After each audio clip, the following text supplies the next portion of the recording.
सुप्रभात बच्चों, कैसे हैं आप सभी। मैं आशा करती हूँ कि आप सभी अच्छे होंगे और अपने घर पर होंगे।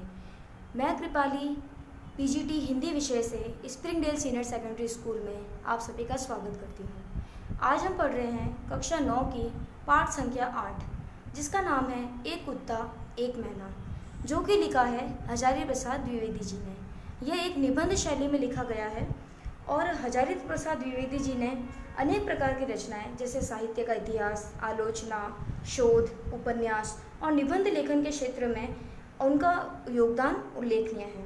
अब उनकी रचनाओं की बात की जाए तो अशोक के फूल, कुटज, कल्पलता इत्यादि ललित निबंध लिखे हैं, 4 उपन्यास लिखे हैं, बाण भट्ट की आत्मकथा, चारुचंद्र लेख, पुनर्नवा, अनामदास का पोथा और आलोचना साहित्य लिखे हैं, हिंदी साहित्य का उद्भव और विकास, हिंदी साहित्य की भूमिका, कबीर, ये सभी उनकी कृतियां हैं। द्विवेदी जी ने साहित्य के अनेक विधाओं में उच्च कोटि की रचनाएं की। उनके ललित निबंध विशेष उल्लेखनीय हैं। जटिल, गंभीर और दर्शन प्रधान बातों को भी सरल, सुबोध एवं मनोरंजक ढंग से प्रस्तुत करना द्विवेदी जी के लेखन की विशेषता है। उनका रचना कर्म एक सहृदय विद्वान का रचना कर्म है, जिसमें शास्त्र के ज्ञान, परंपरा के बोध और लोक जीवन के अनुभव का सृजनात्मक सामंजस्य है। यानी कि उसमें अपने जो भी रचनाएं करी है द्विवेदी जी ने, हजारी प्रसाद द्विवेदी जी ने, उन्होंने उनमें ज्ञान, परंपरा का बोध और लोक जीवन के अनुभव को तीनों का सामंजस्य यानी कि तीनों का तालमेल बैठाया है। अब हम बात करते हैं कि एक कुत्ता एक मैना के निबंध के बारे में। तो ये निबंध में न केवल पशु पक्षियों के प्रति मानवीय प्रेम को दर्शाया गया है, यानी कि इस निबंध में पशु पक्षियों के प्रति तो मानवीय प्रेम को दर्शाया गया ही है, और उसके अलावा पशु पक्षियों से मिलने वाले प्रेम, भक्ति, विनोद और करुणा जैसे मानवीय भावों को भी दिखाया गया है। इसमें रविंद्रनाथ की कविताओं और उनसे जुड़ी स्मृतियों के सहारे गुरुदेव की संवेदनशीलता, आंतरिक विराटता और सहजता के चित्र तो उकेरे ही गए हैं। पशु पक्षियों के संवेदनशील जीवन का भी बहुत सूक्ष्म निरीक्षण है। यह निबंध सभी जीवों से प्रेम की प्रेरणा देता है। यानी कि इस निबंध के माध्यम से आज हम समझेंगे कि किस प्रकार से हमें जीवों से प्रेम करना चाहिए। हमें तो करना ही चाहिए, जीवों के प्रति हमें तो मानवीय प्रेम, उदारता रखनी ही चाहिए, लेकिन जीवों से हमें प्रेम किस प्रकार मिलता है वो भी हमें इस निबंध पे देखने को मिलेगा। तो शुरू करते हैं हमारा ये आज का निबंध, एक कुत्ता और एक मैना। आज से कई वर्ष पहले गुरुदेव के मन में आया कि शांति निकेतन को छोड़कर कहीं अन्यत्र जाया जाए, यानी कि कहीं और जाया जाए शांति निकेतन को छोड़कर। स्वास्थ्य बहुत अच्छा नहीं था, शायद इसीलिए या पता नहीं क्यों ते पाया यानी कि उन्होंने पाया कि वे शांति निकेतन के पुराने 3 मंजिले मकान में कुछ दिन रहे। यानी कि 3 मंजिल का एक शांति निकेतन का पुराना मकान है, वहाँ वे कुछ दिन रहे। शायद मौज में आकर ही उन्होंने यह निर्णय किया हो। वे सबसे ऊपर के तल्ले में रहने लगे। उन दिनों ऊपर तक पहुंचने के लिए लोहे की चक्करदार सीढ़ियां थीं और वृद्ध और शीर्ण वपु रविंद्रनाथ के लिए उस पर चढ़ सकना असंभव था। यानी कि रविंद्रनाथ बहुत उम्र में हो चुके थे, वृद्धावस्था में आ चुके थे, तो उनके लिए इन घुमावदार सीढ़ियों पर चढ़ना बहुत मुश्किल था। फिर भी बड़ी कठिनाई से उन्हें वहां ले जाया जा सका। उन दिनों छुट्टियां थी, आश्रम के अधिकांश लोग बाहर चले गए थे। एक दिन हमने सपरिवार उनके दर्शन की ठानी। ये कौन कह रहा है? ये लेखक खुद कह रहे हैं कि हमने किनके दर्शन की ठानी, यानी कि किससे मिलने का अनुरोध किया उन्होंने? रविंद्रनाथ जी से। दर्शन को मैं जो यहाँ विशेष रूप से दर्शनीय बनाकर लिख रहा हूँ, उसका कारण ये है कि गुरुदेव के पास जब कभी मैं जाता तो प्राय वे यह कहकर मुस्कुरा देते कि दर्शनार्थी है क्या। मतलब कि लेखक ने यहाँ पर दर्शन किसके करने को कहा, यानी कि रविंद्रनाथ कोई भगवान तो है नहीं, लेकिन उनको भगवान से के समान दर्जा देकर उन्होंने कहा है कि मुझे उनके दर्शन करने हैं। किसके? रविंद्रनाथ जी के। तो रविंद्रनाथ जी को उन्होंने दर्शनीय माना है, और जब भी वह दर्शनीय मानकर उनके पास जाते हैं, किनके? रविंद्रनाथ जी के पास, तो रविंद्रनाथ जी एक ही बात कहते हैं कि दर्शनार्थी है क्या। शुरू में मैं उनसे बंगला में बात करता था, जो वस्तुतः हिंदी मुहावरों का अनुवाद हुआ करती थी। किसी बाहर के अतिथि को जब मैं उनके पास ले जाता तो कहा करता था, एक भद्र लोग आपनार दर्शनेर जन्य ऐसे छीन। यानी कि एक वो पंक्ति कहते थे कि एक भद्र लोक आपनार दर्शनेर जन्य ऐसे छीन। यह बात हिंदी में जितनी प्रचलित है उतनी बंगला में नहीं, इसलिए गुरुदेव द्वारा मुस्कुरा देते थे बाद में मुझे मालूम हुआ कि मेरी यह भाषा बहुत अधिक पुस्तकीय है और गुरुदेव ने उस दर्शन शब्द को पकड़ लिया था। यानी कि मेरी जो पुस्तकीय भाषा है, मेरी इस पंक्ति के कारण रविंद्रनाथ समझ गए थे कि ये पुस्तकीय भाषा है और उसमें उन्होंने दर्शन नाम के शब्द को पकड़ लिया जो वह रविंद्रनाथ के लिए इस्तेमाल करते थे। इसलिए जब कभी मैं असमय में पहुंच जाता तो वे हंसकर पूछते, दर्शनार्थी लेकर आए हो क्या? यानी कि अब जब वो व्यंग हंसी मजाक करते हुए पूछते थे, कौन? रविंद्रनाथ लेखक को पूछते थे कि दर्शनार्थी लेकर आए हो क्या, जब कभी वे असमय यानी कि बिना समय के पहुंच जाते थे। यहाँ यह दुख के साथ कह देना चाहता हूँ कि अपने देश के दर्शनार्थियों में कितने ही इतने लेखक कह रहे हैं कि उस समय मतलब प्रगल्भ होते थे, अन्य जो दर्शनार्थी होते थे उनको बोलने में प्रगल्भ यानी कि बोलने में संकोच करना, कि समय असमय, स्थान अस्थान, अवस्था अनवस्था में एकदम परवाह नहीं करते थे और रोकते रहने पर भी आ ही जाते थे। ऐसे दर्शनार्थियों से गुरुदेव कुछ भीत से रहते थे, यानी कि कुछ दूरी बनाकर रहते थे। अस्तु मैं बाल बच्चों में एक दिन श्री निकेतन जा पहुंचा। कुछ दिनों तक उन्हें देखा नहीं था। गुरुदेव वहाँ बड़े आनंद में थे, अकेले रहते थे। भीड़ भाड़ उतनी नहीं होती थी जितनी शांति निकेतन में होती थी, क्योंकि अब उन्होंने अपना घर चेंज कर लिया था। जब हम लोग ऊपर गए तो गुरुदेव बाहर एक कुर्सी पर चुपचाप बैठे अस्तगामी सूर्य की ओर ध्यान स्मित नयनों से देख रहे थे। यानी कि गुरुदेव क्या कर रहे थे? बाहर चुपचाप अपने कुर्सी पर बैठे थे और सूर्य को अस्त होते हुए देख रहे थे। हम लोगों को देखकर मुस्कुराए, बच्चों से जरा छेड़छाड़ की, कुशल प्रश्न पूछे और फिर चुप हो रहे। ठीक उसी समय उनका कुत्ता धीरे धीरे ऊपर आया और उनके पैरों के पास खड़ा होकर पूंछ हिलाने लगा। गुरुदेव ने उसके पीठ पर हाथ फेरा। वह आंखें मूंदकर अपने रोम से स्नेह रस का अनुभव करने लगा। यानी कि जब गुरुदेव उसके शरीर पर हाथ मल रहे थे, हाथ लगा रहे थे, तो उस कुत्ते को बहुत अच्छा लग रहा था। तो जब भी आपने भी देखा होगा कि जब भी आप किसी कुत्ते के शरीर के ऊपर हाथ फेरते हैं तो वो अपनी आंखें मूंद कर यानी कि अपनी आंखों को बंद कर और उस स्नेह रस का आनंद लेता है। वो जो आप प्रेम उसके प्रति दर्शा रहे हैं वो उसका आनंद लेता है। तो वह कुत्ता भी वही कर रहा था। गुरुदेव ने हम लोगों की ओर देखकर कहा, देखा तुमने, यह आ गए। कैसे इन्हें मालूम हुआ कि मैं यहाँ हूँ? आश्चर्य है। और देखो कितनी परितृप्ति इनके चेहरे पर दिखाई दे रही है, यानी कि इनका चेहरा खुशी से कितना उत्साहित हो रहा है। हम लोग उस कुत्ते के आनंद को देखने लगे। किसी ने उसे राह नहीं दिखाई थी, न उसे यह बताया था कि उसके स्नेहदाता यहाँ से 2 मील दूर है, और फिर भी वह पहुँच गया। यानी कि कुत्ते को गुरुदेव जी से इतना प्रेम था कि शांति निकेतन से किसी ने नहीं बताया था कि उनका दूसरा घर उस जगह पर स्थित है। फिर भी वह कुत्ता 2 मील चल कर वहाँ पहुँच गया। इसी कुत्ते को लक्ष्य करके उन्होंने आरोग्य में इस भाव की कविता लिखी। प्रतिदिन प्रातःकाल यह भक्त कुत्ता स्तब्ध होकर आसन के पास तब तक बैठा रहता है जब तक अपने हाथों के स्पर्श से मैं इसका संग नहीं स्वीकार करता। इतना ही स्वीकृति पाकर ही उसके अंग अंग में आनंद का प्रवाह बह उठता है। इस वाक्यहीन प्राणी लोक में सिर्फ यही एक जीव अच्छा बुरा सबको भेद कर संपूर्ण मनुष्य को देख सका। यानी कि किसके बारे में बता रहे हैं? गुरुदेव जी इस कुत्ते के बारे में बता रहे हैं कि कुत्ता ही एक ऐसा मनुष्य है, एक ऐसा वाक्यहीन जो बोल नहीं सकता लेकिन महसूस सब कर सकता है। सिर्फ यही एक जीव अच्छा बुरा सबको भेद कर संपूर्ण मनुष्य को देख सका है, उस आनंद को देख सका है जिसे प्राण दिया जा सकता है, जिसमें अहेतुक प्रेम ढाल दिया जा सकता है, जिसकी चेतना असीम चैतन्य लोक में राह दिखा सकती है। जब मैं इस मुख हृदय का प्राण प्रण आत्मनिवेदन देखता हूँ जिसमें वह अपनी दीनता बताता रहता है, तब मैं यह सोच ही नहीं पाता कि उसने अपने सहज बोध से मानव स्वरूप में कौन सा मूल्य आविष्कार किया है। इसकी भाषाहीन दृष्टि की करुण व्याकुलता को जो कुछ समझती है उसे समझा नहीं पाती और मुझे इस सृष्टि से मनुष्य का सच्चा परिचय समझा देती है। यानी कि मैं जो ये कुत्ता महसूस करता है मैं इसे नहीं समझ पाता, लेकिन कुत्ते की जो इस भावना है वो मैं उसे अच्छी तरीके से वो मुझे मनुष्य का सच्चा परिचय दे पाती है। इस प्रकार कवि की मर्मभेदी दृष्टि ने इस भाषाहीन प्राणी की करुण दृष्टि के भीतर उस विशाल मानव सत्य को देखा है जो मनुष्य के अंदर भी नहीं देख पाता।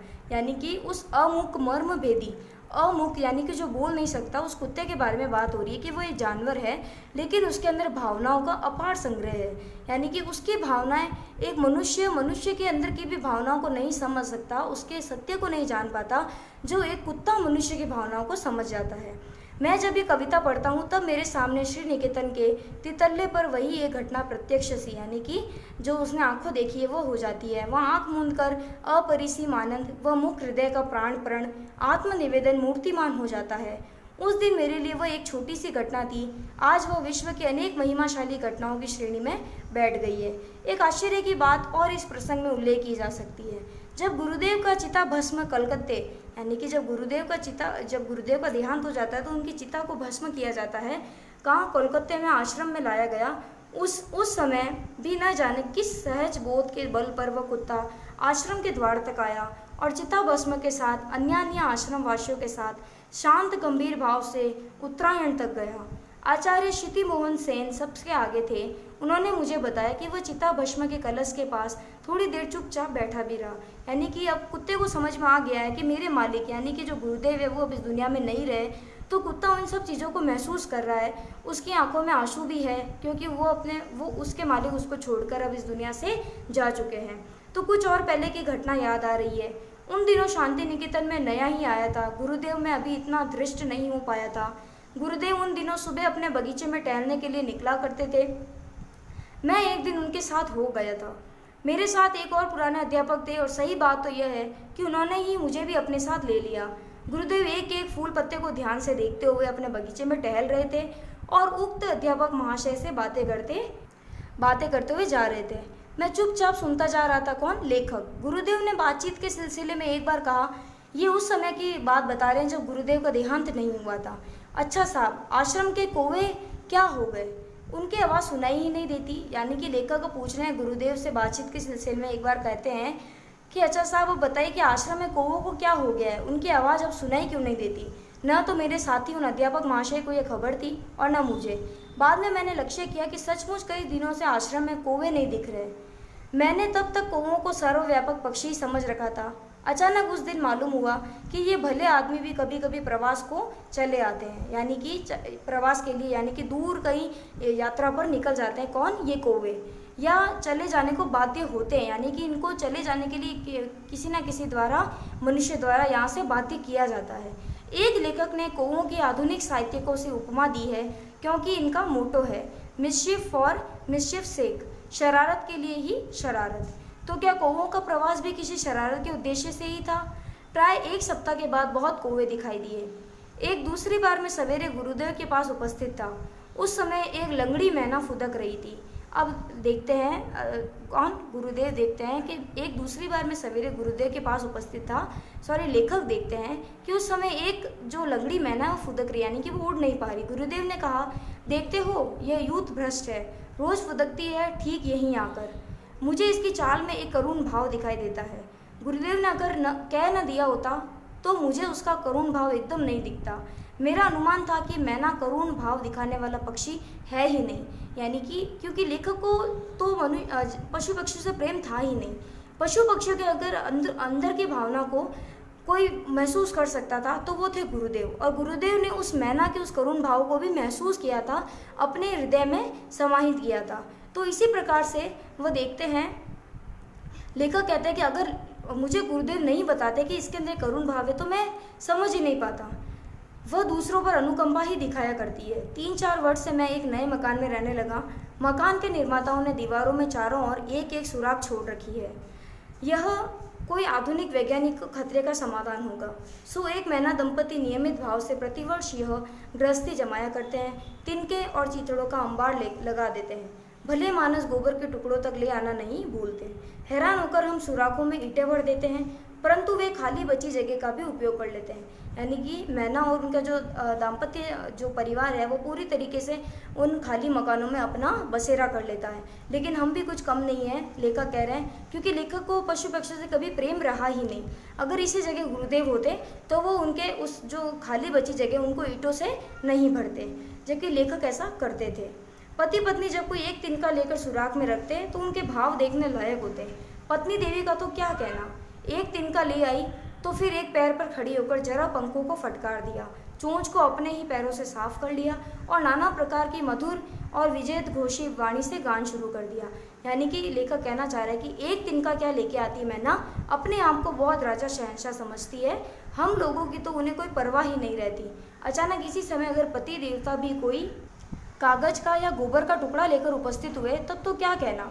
दोनों के नाच गान और आनंद नृत्य से सारा मकान मुखरित हो उठता। यानी कि जब मैना का जो दाम्पत्य परिवार है, उन दोनों में से अगर कोई भी किसी प्रकार का भी कोई दाना लेकर आता या फिर कोई तिनका लेकर आता घर बनाने के लिए, तो कोई कागज का टुकड़ा लाता, तो उनका तो नृत्य देखने के लायक होता था। दोनों अपने पंखों को उठाकर इस प्रकार से नृत्य करते थे और वो मन को भाने लगता था। इसके बाद ही पत्नी देवी जरा हम लोगों की ओर मुखातिब होकर लापरवाही भरी अदा से कुछ बोल देती है। पति देवता भी मानो मुस्कुराकर हमारी ओर देखते हैं, कुछ रीमार करते हैं और मुंह फेर लेते हैं। पक्षियों की भाषा तो मैं नहीं जानता, पर मेरा निश्चित विश्वास है कि उनमें कुछ इस तरह के भी बातें हो जाया करती है। पत्नी, अब लेखक बता रहे हैं कि जो मैना का जो दाम्पत्य परिवार है, उन दोनों पति पत्नी के बीच में शायद कुछ इस प्रकार की बातें हुआ करती होंगी। पत्नी, ये लोग यहाँ कैसे आ गए जी? कौन बोल रहा है? मैना बोल रही है। तो मैना के जो पति वो बोलते हैं, ओह बेचारे आ गए हैं तो रह जाने दो, क्या कर लेंगे। यानी कि लेखक कहना चाहता है कि मैना समझती है और मैना का जो परिवार है वो समझता है, जो मैना का परिवार है वो समझता है कि ये घर हमारा ही है, लेकिन उन्हें ये नहीं पता कि ये घर किसी और का और इनमें हमने अपने घर का बसेरा किया है। तो पति बोलता है, आदमी जो है इतनी अकल कहाँ। यानी कि मैना अपने आप को बहुत होशियार समझती है और वो बोलती है कि आदमी जो रह गए, इनमें इतनी अकल कहाँ होती है जितनी हम में होती है। पत्नी, जाने भी दो। पति, और क्या। सो इस प्रकार के मैना कभी करुण हो सकती है, यह मेरा विश्वास ही नहीं था। गुरुदेव की बात पर मैंने ध्यान से देखा तो मालूम हुआ कि सचमुच ही उसके मुख पर एक करुण भाव है। शायद वह विदुर पति था जो पिछले स्वयंवर सभा के युद्ध में आहत और परास्त हो गया था, या विधवा पत्नी है जो पिछले बिड़ाल के आक्रमण के समय पति को खोकर युद्ध में ईश्वर चोट खाकर एकांत विहार कर रही है। हाय, क्यों इसकी ऐसी दशा है। दोनों मैना के बारे में, और ये सब कल्पना की जा रही है लेखक के माध्यम से। शायद इसी मैना को लक्ष्य करके गुरुदेव ने बाद में एक कविता लिखी थी जिसके कुछ अंश का सार इस प्रकार है। अब गुरुदेव ने कविता लिखी, उसका एक छोटा सा अंश लेखक यहाँ दर्शा रहे हैं कि उस मैना को क्या हो गया है, यही सोचता हूँ। क्यों वह दल से अलग होकर अकेली रहती है। पहले दिन देखा था समर के पेड़ के नीचे बगीचे में, जान पड़ा जैसे पैर से लंगड़ा रही है। इसके बाद उस रोज सवेरे देखता हूँ संगीहीन होकर कीड़ों का शिकार करती फिरती है। यानी कि अब उसका पति है नहीं। चढ़ जाती है बरामदे में, नाच नाच कर चहल दमकती है, किया करती है। मुझसे जरा भी नहीं डरती है। क्यों है ऐसी दशा इसकी। समाज के किस दंड पर इसे निर्वासन मिला है। दल के किस अविचार पर उसने मान किया है। कुछ ही दूरी पर और मैंने बकझक कर रही है, यानी कि आपस में बातें कर रही है, घास पर उछल कूद कर रही है, उठती फिरती है शीरीष वृक्ष की शाखाओं पर। इस बेचारी को ऐसा कुछ भी शौक नहीं है, मतलब कि इसके जीवन में किसी प्रकार की कोई प्रकार का दुख आन पड़ा है, दुखों का पहाड़ टूट गया है, तो इसलिए इसको दूसरी मैनाओं की तरह किसी प्रकार का कोई शौक नहीं है। इसके जीवन में कहाँ गांठ पड़ी है, यही सोच रहा हूँ। सवेरे की धूप में मानो सहज मन से आहार चुपती हुई झड़े हुए पत्तों पर कूदती फिरती है सारा दिन। किसी इसके ऊपर उसका कुछ अभियोग है, यह बात बिल्कुल नहीं जान पड़ती। इसकी चाल में वैराग्य का गर्व भी तो है, दो आंख सी जलती आंखें भी तो नहीं दिखती इत्यादि। जब मैं इस कविता को पढ़ता हूँ तो उस मैना की करुण मूर्ति अत्यंत साफ होकर सामने आ जाती है। कैसे मैंने उसे देखकर भी नहीं देखा और किस प्रकार कवि की आंखें उस बेचारी के मर्म स्थल तक पहुँच गई। सोचता हूँ तो हैरान रह जाता हूँ।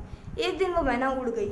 सायंकाल कवि ने उसे नहीं देखा, जब वो अकेले जाया करती है उस डाल के कोने में, जब झिंगूर अंधकार में झनकारता रहता है, जब हवा के बांस के पत्ते झरझराते रहते हैं, पेड़ों की फांक से पुकारा करता है। नींद तोड़ने वाला सांध्य तारा कितना करुण है उसका गायब हो जाना।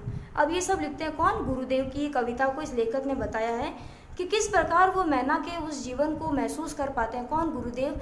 कि उस मैना के जीवन में इतना अंधकार छा गया है, शायद हो सकता है उसका पति का देहांत हो गया है, मैना के पति का देहांत हो गया है, इसीलिए ये दूसरे मैनाओं की तरह इधर उधर उछल कूद नहीं कर रही है, उसका जीवन एकदम वीरान सा हो गया है। तो इस निबंध में यही दर्शाया है द्विवेदी जी ने कि किस प्रकार जो रविंद्रनाथ जी थे उनको पशु पक्षियों से बहुत प्रेम था।